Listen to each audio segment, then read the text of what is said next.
Hello friends, स्वागत है आप सबका आपके अपने यूट्यूब चैनल पर।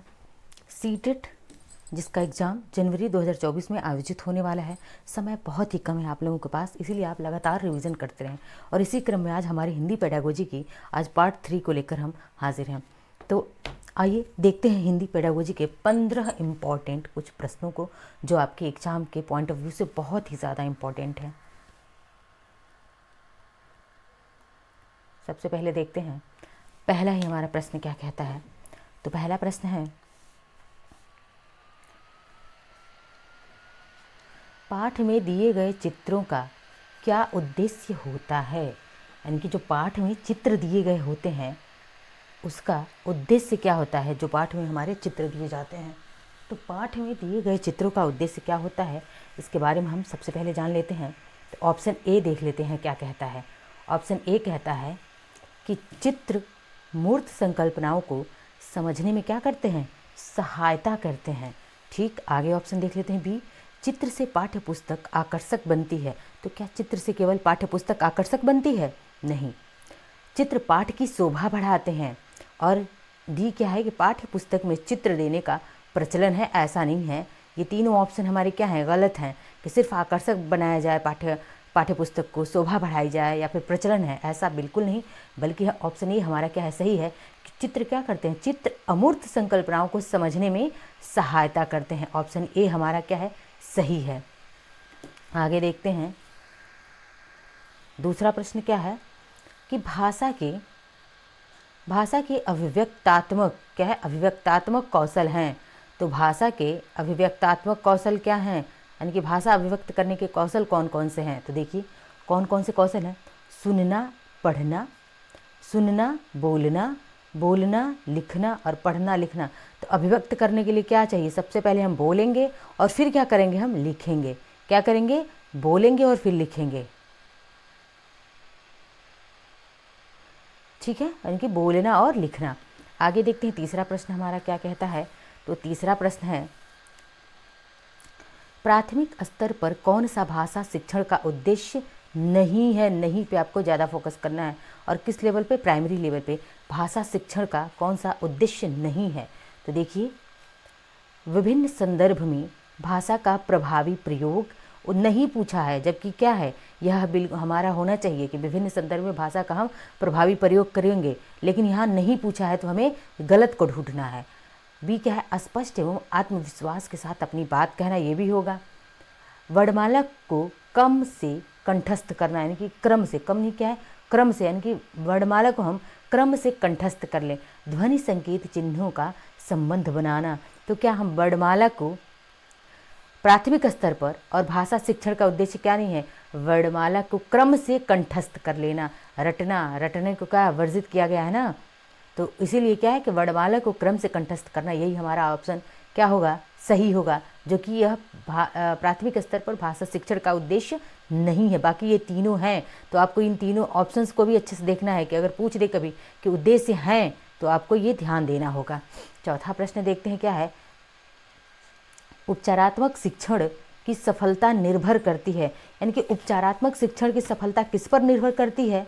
तो उपचारात्मक शिक्षण की सामग्री पर, भाषिक नियमों के ज्ञान पर, समय व अवधि पर, समस्याओं के कारणों की सही पहचान।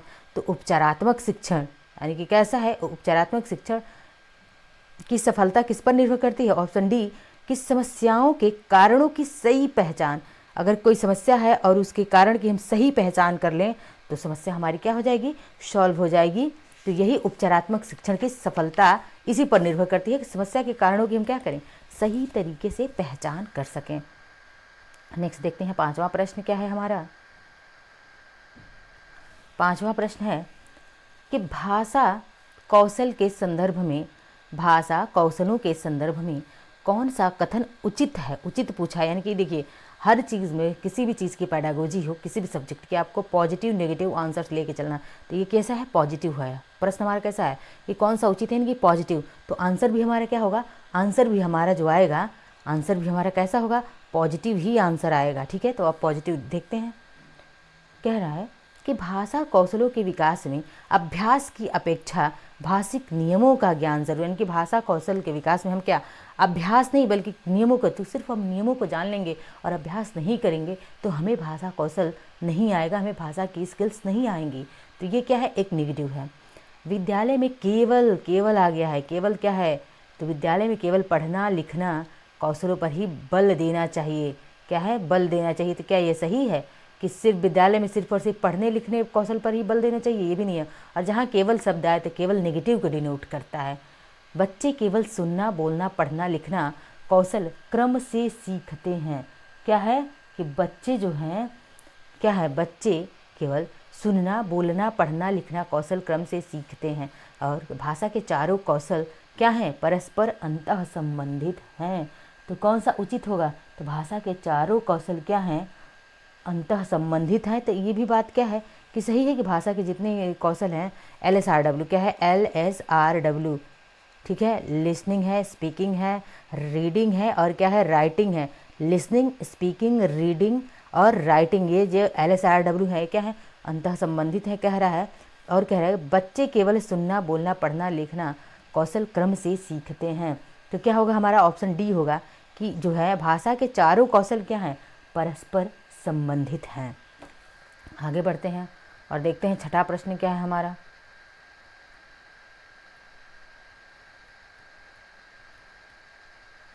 छठा प्रश्न है,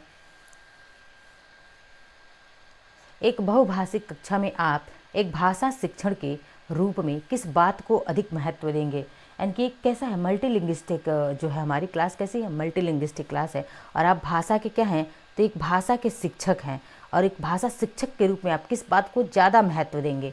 बच्चों को भाषा प्रयोग के अधिक से अधिक अवसर देना, पाठ्य पुस्तक के प्रत्येक पाठ को भली भांति समझाना, बिल्कुल नहीं कि पाठ्य पुस्तक के प्रत्येक पाठ को हम भली भांति समझाएंगे। बच्चों को व्याकरण सिखाने से बच्चा जो है भाषा नहीं सीख जाएगा। स्वयं शुद्ध भाषा का प्रयोग करना, अगर हम बहुत ही मानक भाषा का प्रयोग करने लगे और बच्चे की फोकल लैंग्वेज को ना यूज करें तब भी बच्चा क्या करेगा, चीज़ों को अच्छे से समझ नहीं पाएगा, चीज़ों को रिलेट नहीं कर पाएगा। इसीलिए हमें क्लासरूम में बच्चे की जो लोकल लैंग्वेज है और मानक भाषा, इन दोनों का ही प्रयोग करके चलना चाहिए। तो यहाँ पे कह रहा है कि ऑप्शन ही हमारा राइट है कि बच्चों को भाषा प्रयोग के अधिक से अधिक अवसर दें। बच्चे जो है भाषा का ज़्यादा से ज़्यादा प्रयोग करेंगे तब वो क्या होगा, उनमें जो है भाषा शिक्षक, भाषा का कौशल अत्यधिक अच्छे से विकसित हो सकेगा। और हमारी कक्षा जो है कैसी, मल्टीलिंग्विस्टिक है, इसीलिए बच्चों को भाषा प्रयोग के हम क्या करेंगे, अधिक से अधिक अवसर देंगे। आगे देखते हैं सातवां प्रश्न क्या है। सातवां प्रश्न है कि हिंदी की कक्षा में प्रज्ञा हिंदीतर भाषी, यानी कि क्या, हिंदीतर का मतलब हो गया हिंदी से इतर, यानी कि हिंदीतर यानी कि हिंदी से इतर, हिंदी नहीं जानने वाले। तो प्रज्ञा हिंदीतर भाषी बच्चे हिंदी सीखने में अनेक कठिनाइयों को सामना करते हैं। यानी कि प्रायः क्या है, हिंदी की कक्षा में जो है प्रायः क्या है, यह प्रायः हिंदी की कक्षा में प्रायः हिंदीतर भाषी बच्चे हिंदी सीखने में अनेक कठिनाइयों का सामना करते हैं। क्यों सामना करते हैं, तो देखिए, क्योंकि प्रायः हिंदी और उनकी मातृभाषा की संरचना में क्या होता है, अंतर होता है। वे मन लगाकर हिंदी नहीं सीखते, ऐसा नहीं है कि वे मन लगाकर नहीं सीखते, बल्कि क्या है, उनकी जो है मातृभाषा है और हिंदी भी है, उसमें क्या, उसकी संरचना में अंतर है। ठीक है, हिंदी सीखने में उनकी अरुचि है, ये भी नहीं है, और हिंदी बहुत कठिन भाषा, ये भी नहीं होगा, बल्कि ये हमारा सही है कि प्रायः हिंदी और उनकी मातृभाषा जो है वे क्या है, उसकी संरचना में अंतर होता है। इसीलिए जो हिंदीतर भाषी बच्चे होते हैं वो हिंदी सीखने में क्या, कठिनाई का अनुभव करते हैं, कठिनाइयों का सामना करते हैं। अब आठवां प्रश्न क्या कहता है हमारा, तो आठवां प्रश्न है बोलना कौशल किसकी बात कर रहा है, स्पीकिंग कौशल की, स्पीकिंग स्किल की बात कर रहा है कि बोलना कौशल में महत्वपूर्ण है।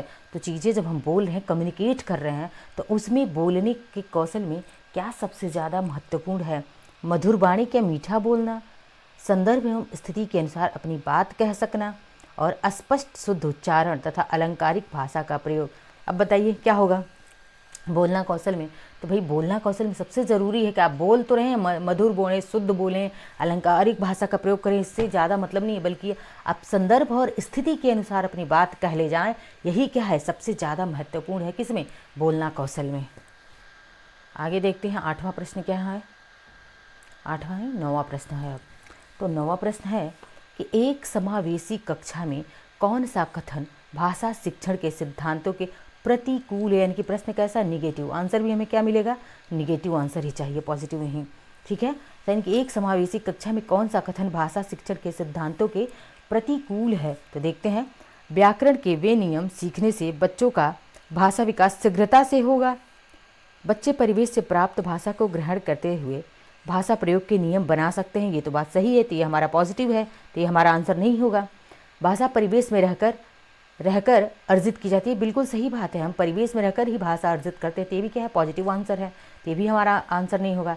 प्रिंट समृद्ध माहौल भाषा सीखने में सहायक होता है, कुछ हद तक ये भी सहायक होता है, लेकिन पूछा है कौन सा इसके प्रतिकूल है, तो ऑप्शन ए हमारा सही है कि व्याकरण के नियम सीखने से बच्चों का भाषा विकास शीघ्रता से होगा। यही सही नहीं है कि बच्चा अगर व्याकरण सीख लेता है तो उसका भाषा विकास शीघ्रता से हो, इस बात की कोई गारंटी नहीं है।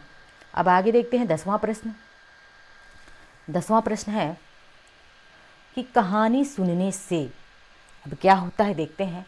ऑप्शन ए कह रहा है कि बच्चों की कल्पना शक्ति व चिंतन शक्ति का विकास होगा, बच्चे प्रसन्न होते हैं, बच्चे एक कक्षा में एकाग्रचित होकर शांत बैठते हैं और बच्चे अनुशासित रहते हैं। देखिए ऑप्शन चारों सही लग रहे हैं, लेकिन हमें मोस्ट अप्रोप्रिएट यानी कि सबसे ज़्यादा सुटेबल आंसर चाहिए। तो कह रहे हैं कहानी सुनने से बच्चे प्रसन्न होते हैं, बात सही है, लेकिन इसमें सबसे बेहतर आंसर हमारा ए है कि बच्चों की कल्पना शक्ति, कहानी सुनने से क्या होता है, बच्चों की कल्पना शक्ति और चिंतन शक्ति का विकास होता है। ठीक है, कहानी के जरिए बच्चे जो है क्या करते हैं, अपनी सोचने समझने की शक्ति को बढ़ाते हैं। आगे बढ़ा देखते हैं। अब 11वां प्रश्न क्या है। 11वां प्रश्न है कि बच्चों के लेखन कौशल का मूल्यांकन करने के लिए कौन सी विधि बेहतर होगी। किसकी बात कर रहा है, राइटिंग स्किल की। ठीक है, लेखन कौशल राइटिंग स्किल डब्ल्यू की बात कर रहा है ये।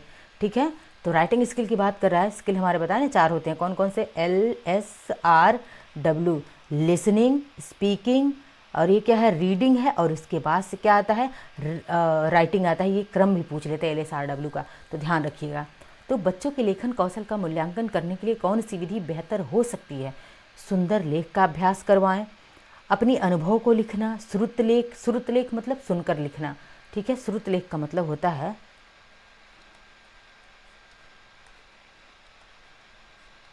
सुनकर लिखना। ठीक है, श्रुतलेख यानी कि सुनकर लिखना होता है श्रुतलेख का मतलब। पाठ आधारित प्रश्नों का उत्तर लिखना। तो अब कह रहे बच्चों के लेखन कौशल का हमें मूल्यांकन करना है, और उसके लिए कौन सी विधि सबसे अच्छा है, तो अपने अनुभव, जो अपने अनुभव हैं उनको लिखना ही क्या होगा।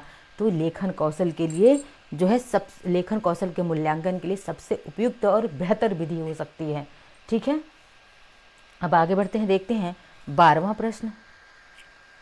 तो 12वां प्रश्न क्या कह रहा है, एक भाषिक शिक्षक के रूप में सबसे बड़ी चुनौती है, यानी कि भाषा के शिक्षक के रूप में सबसे बड़ी चुनौती क्या है।